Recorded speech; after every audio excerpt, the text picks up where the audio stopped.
the nave, and coming up out the root to navigate. You see what I'm saying? And so that's why when you go into the temples of ancient Egypt, they always got an ark, which is a ship in the Holy of Holies that the gods will be placed and the goddesses will be placed in different holy days of the year, and they will be brought out and symbolically and ritually put on the Nile, because it is symbolic that the gods sail from out of the highlands of the interior of Africa down into Egypt, okay? Into Egypt. And so you see here the plumb line and the plumb ball, okay? Which is symbols of Freemasonry that Freemasonry stole. You see what I'm saying, from the culture of ancient Egypt. Now let me go on and drop this down, Narmer, real quick, which I've been doing. You see right here, the father of ancient Egypt. You see, and you see that, on this palette, you see this is one of the oldest documents of ancient Egypt. You see Narmer on the palette, and you see him in the smiting of the enemy. You see him in the smiting of the enemy. This is the principal scene of the palette, and you see he has the crown of Upper Egypt on his head.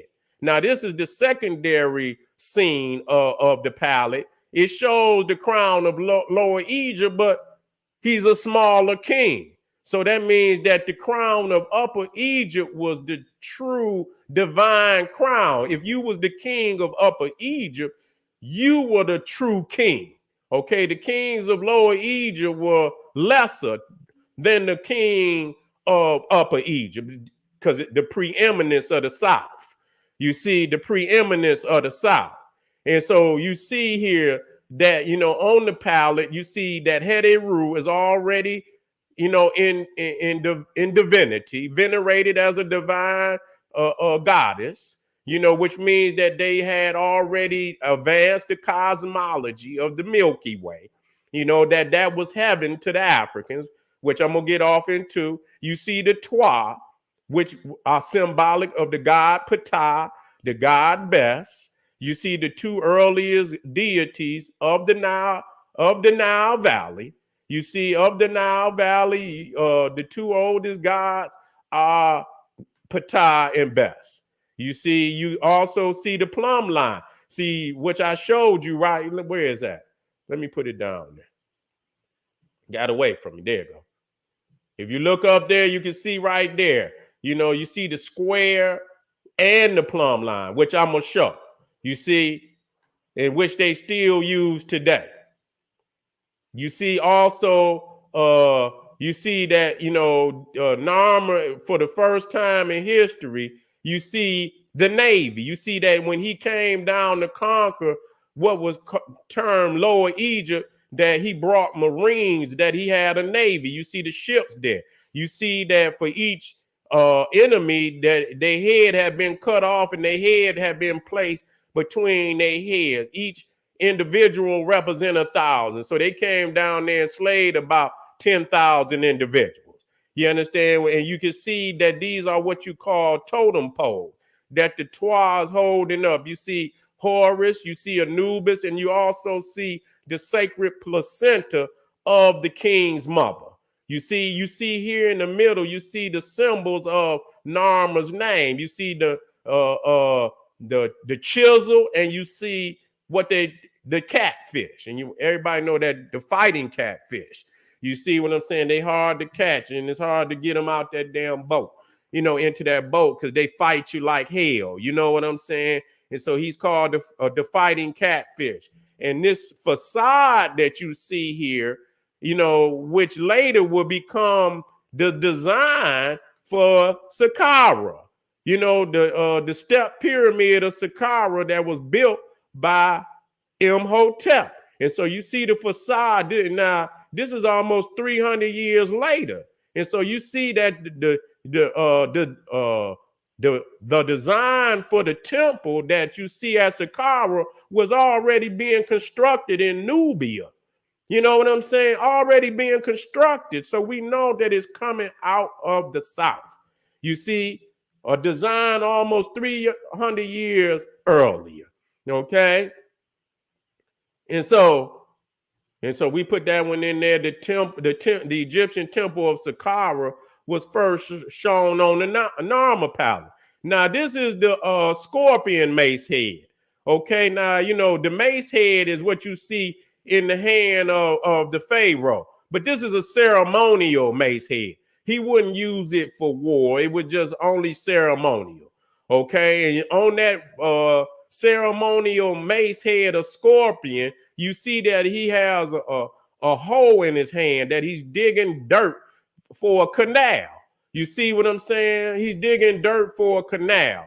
And so you see that the Twa, the little, what they call pygmies, are also instilled the priests of the Nile Valley at that time. And you see the hat, the cap that they got on is the same cap that is worn by Ptah. Wait a minute, did I? Yes, right, I got it in there. You can see that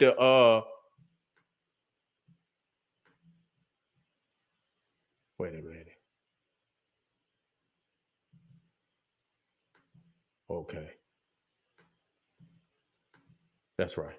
Okay.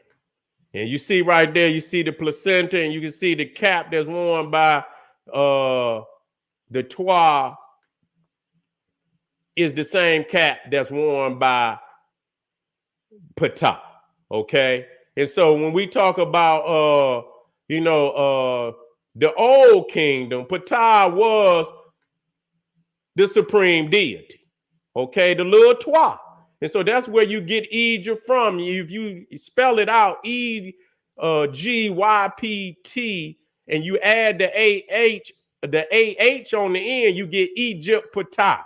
So it was named after the little Twa, and they knew that. I mean, a lot of people know that, but they're not telling the peoples out there the true origin of where it comes from. And so even when, like I say, even when you go to the battlefield palette, you see the little Twa that's out there on the battlefield, even before Egypt. Okay, matter of fact, I got some depictions of it. Now, okay, here we go. I'm showing you Ptah in the middle. They never show you Ptah like that.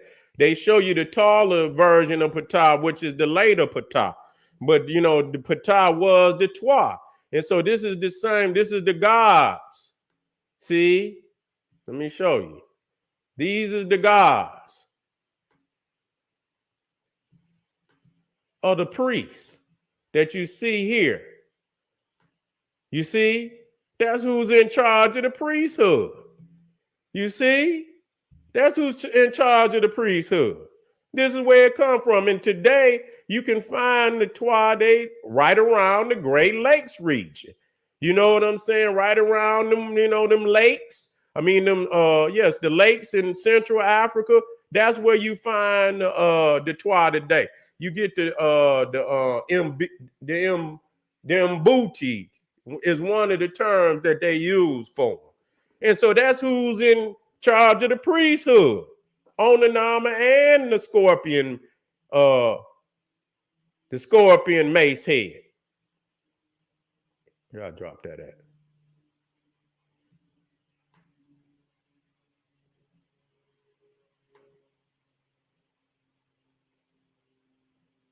Thought I dropped that scorpion mace head in there. There you go, right there. Okay.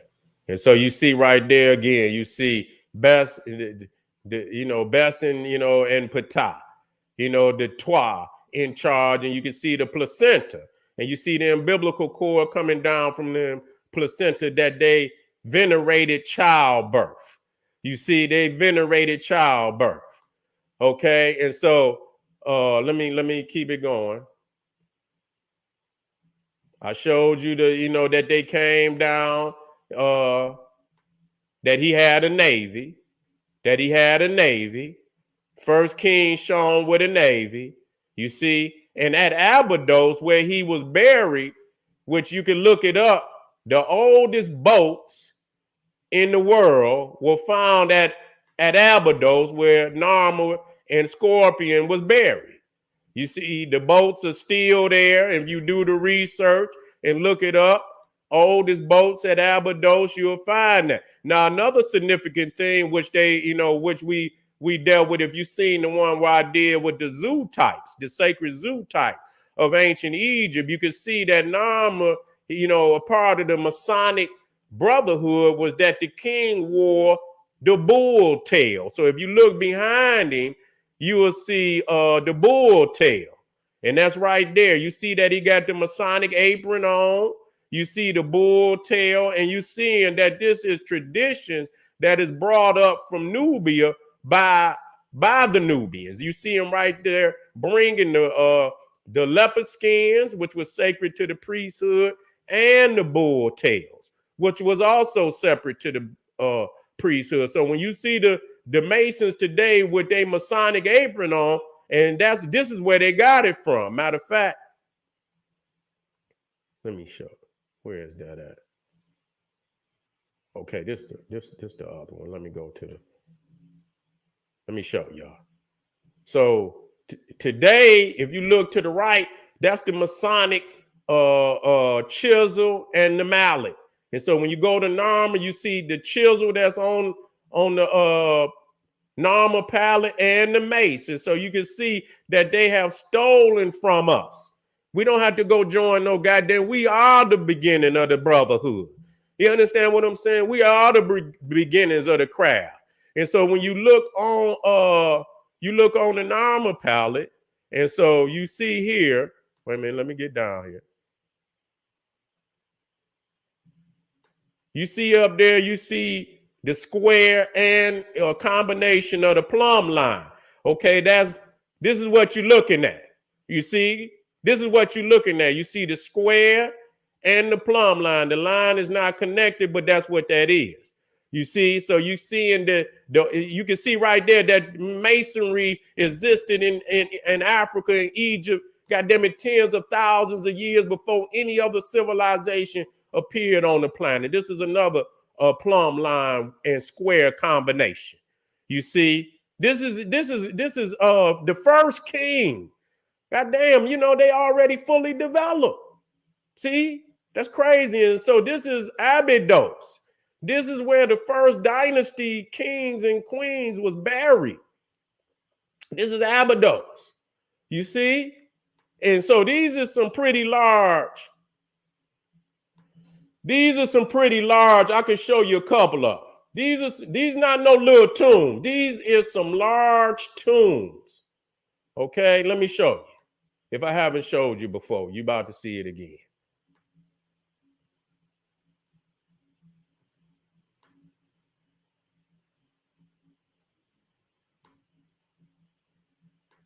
Now, I believe this is Den. You see the longest. So this is one of them ones, of Gear, the Gear. You see what I'm saying? So if you look right here, you see this long oblong, and all of these look at this shit. These is rooms filled up.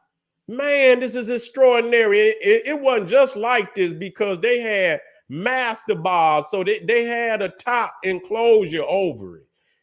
This wasn't just like this. It was buildings. And so this is the first kings and queens of the first dynasty. This is incredible. You see what I'm saying? This is incredible. And so this is another one.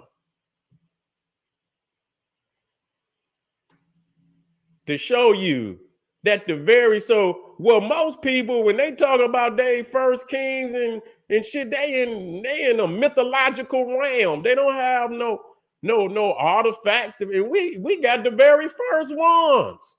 And so that's how they knew, because when they went to Nubia, the ones in Custul was just like the ones that was here.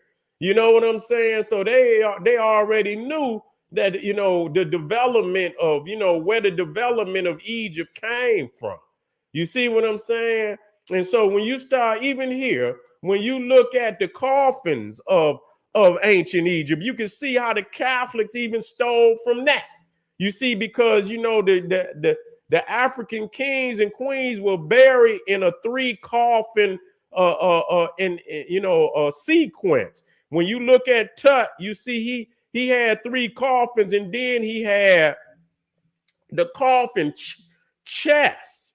And so you can see right here, you got the first chest. Then you got another one inside of another one inside. I mean, God damn, you know what I'm saying? I mean, that's just extraordinary how they put that. And he was a young king. You know what I'm saying? So he in 3 coffins. And I guess this showing you how many pieces is 9 pieces. You see what I'm saying? The outer, which I would have to, let me see. Can I show you all those?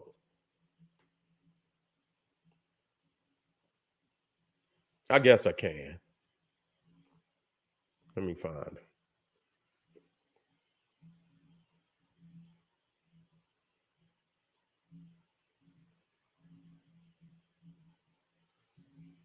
Okay. Now you see the outer one.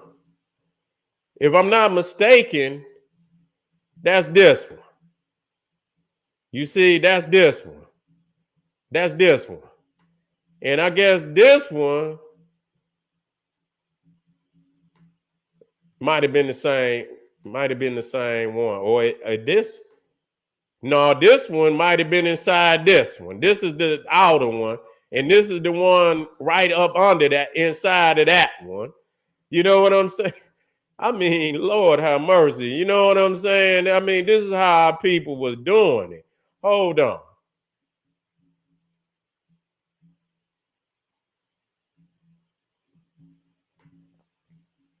And then you have this one. I believe, is that the same? No, that's not. That's the same one. That's the same one. Let me get the other one. Is that this one? I believe it is. Okay, I believe that's the one right there. Let me put that one in there. And so that one was inside this one, which was inside this one. You see what I'm saying? I mean, good God. And then you talk about the different coffins that he was in. If I'm not mistaken, this was the outer one. Okay? That's the outer one. This is the middle one. You see what I'm saying? This is the second coffin, and inside of that one, okay, this right here is showing the top one and the second one. Okay, that's the first one up top, and right up under that one is the second one. And this right here is the third one, the innermost coffin.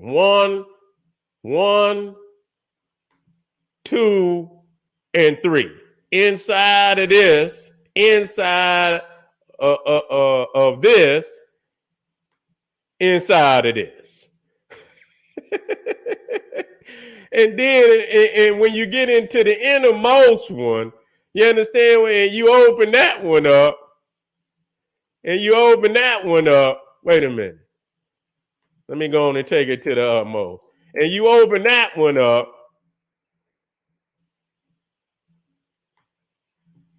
this is where you find the gold mask that you see. You feel me? This is how you do it. You see, nowhere in the world where you can go and find kings and queens put down on that level. We got to stop playing with life. We got to stop playing with life. All that shit, they trying to steal our legacy from us, family.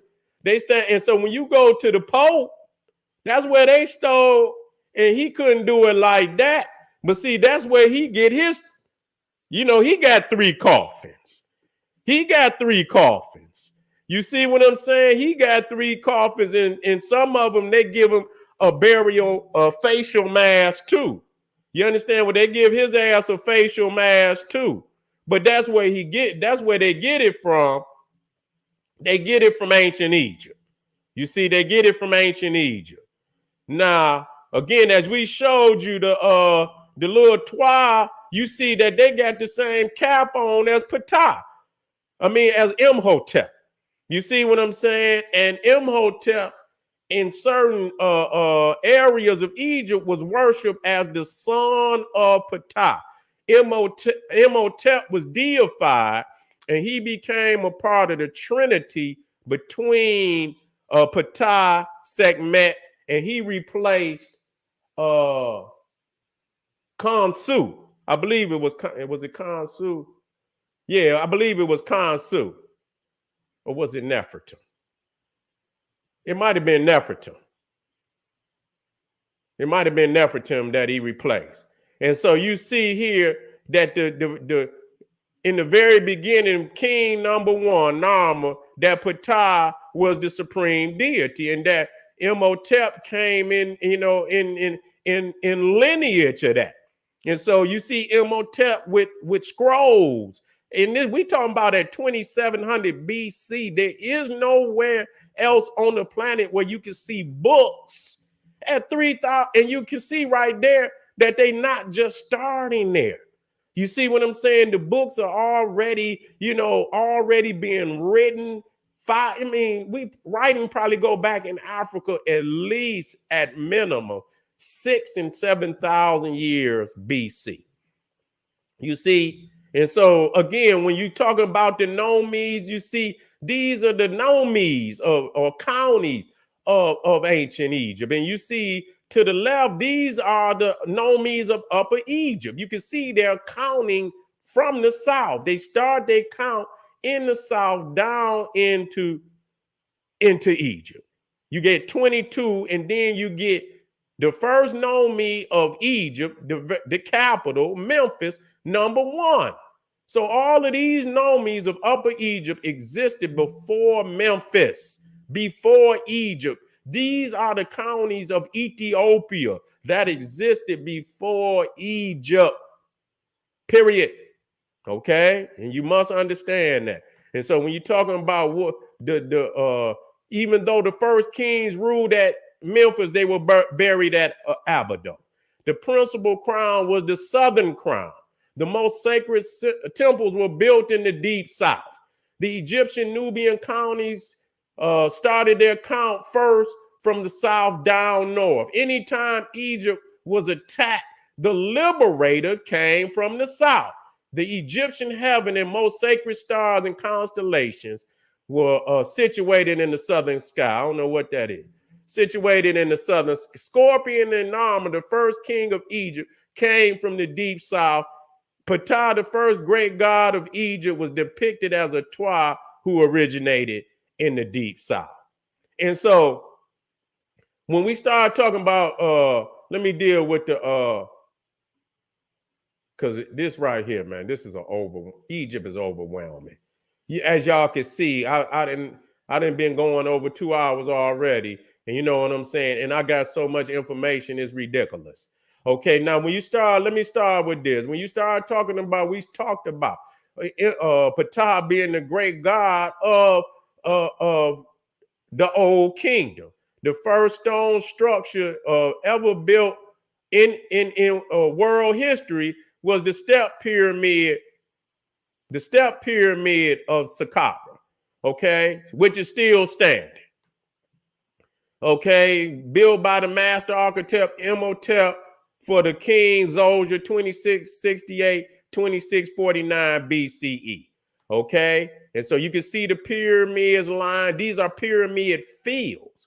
So though you got Giza, this is Saqqara. You see Saqqara down there. You see Saqqara down there. Let me make sure. You see Saqqara down there. This is where you have the first pyramid constructed. That's at Saqqara.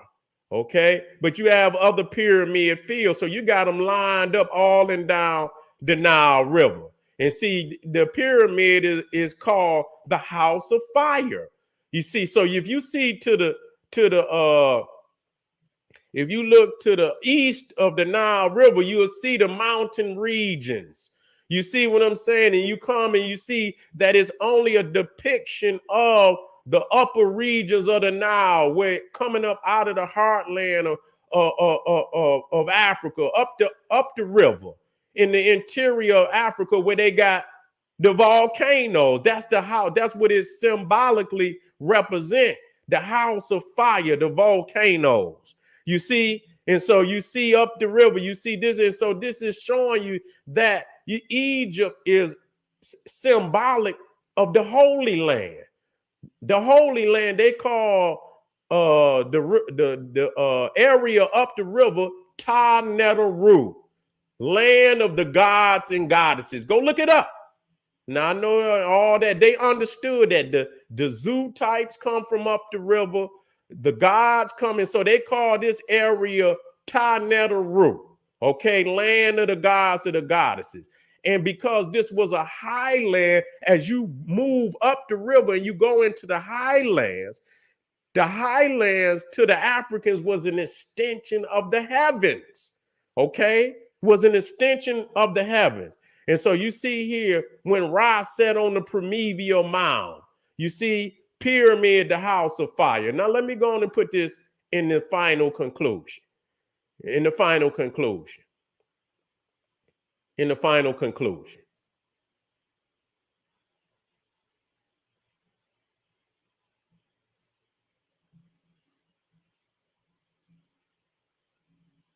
Matter of fact.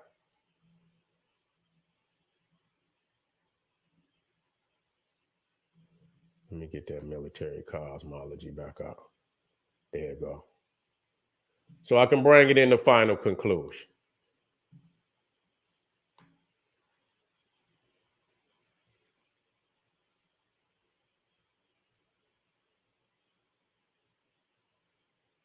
It's just some things I need to have to make this complete. Well, that's all right. I'll use this one. So when you talk about the highlands, you see, when you talk about the Milky Way, see, this is all situated in the south of Egypt. You see, when you're in Egypt and you want to look to the Milky Way, if you look down there, you see it's to the south where they came from. So when you go to the south, you see, matter of fact, let me bring these down. So I can bring it to the finale.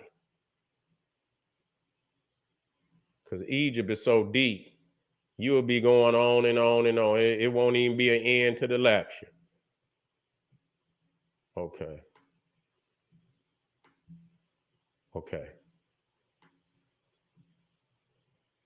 And so as you see, the pyramids was symbolic of the volcano in the highlands. You see, and the Pharaoh would when he died, you know what I'm saying? That's why you see Khufu, his ark is outside the Great Pyramid. You see, they found his you can see it down there about that's where his ark. Because when he passed, his car would enter that ship. And just like you see Ra, you know, as the god Ra traveling on the celestial Nile. You got an earthly Nile and you got a celestial Nile.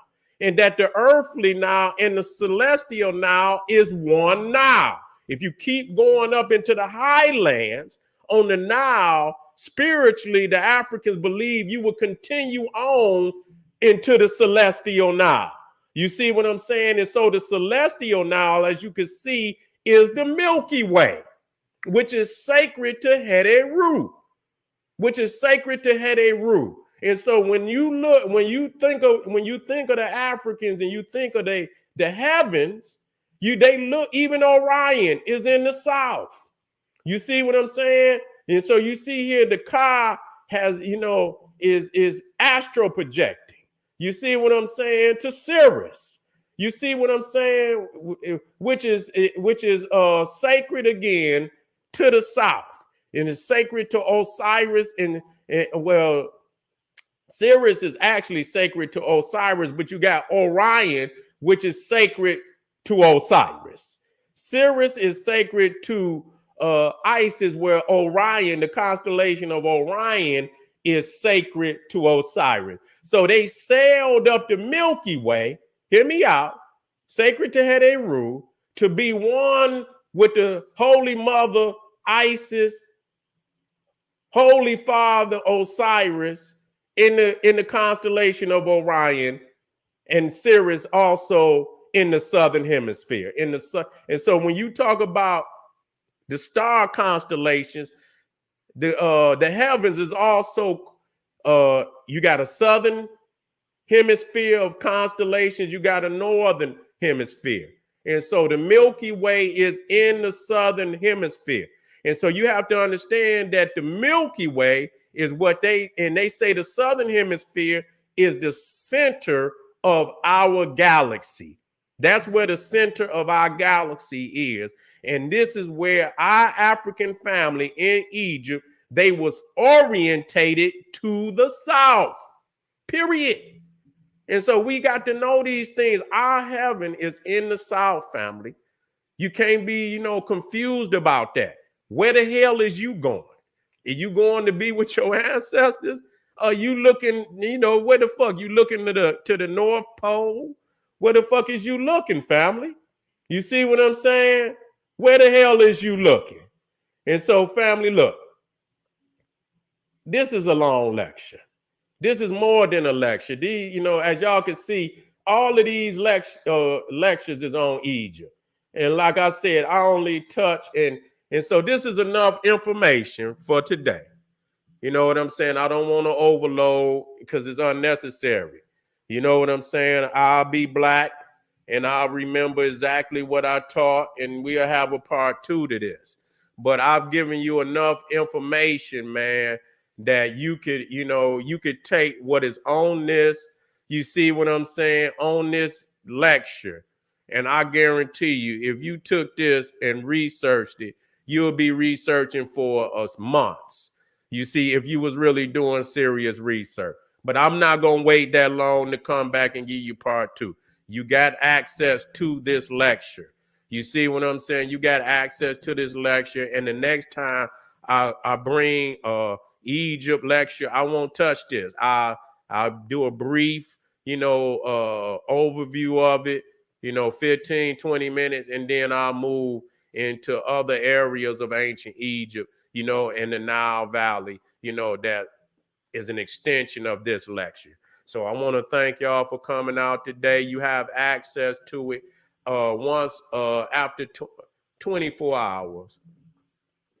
I'm going to upload it onto my Patreon and generalseti.com. So, that's you could go on generalseti.com and man, goddamn, you got so many lectures on there. It's just, I've really given, that's really just a treasure chest for y'all.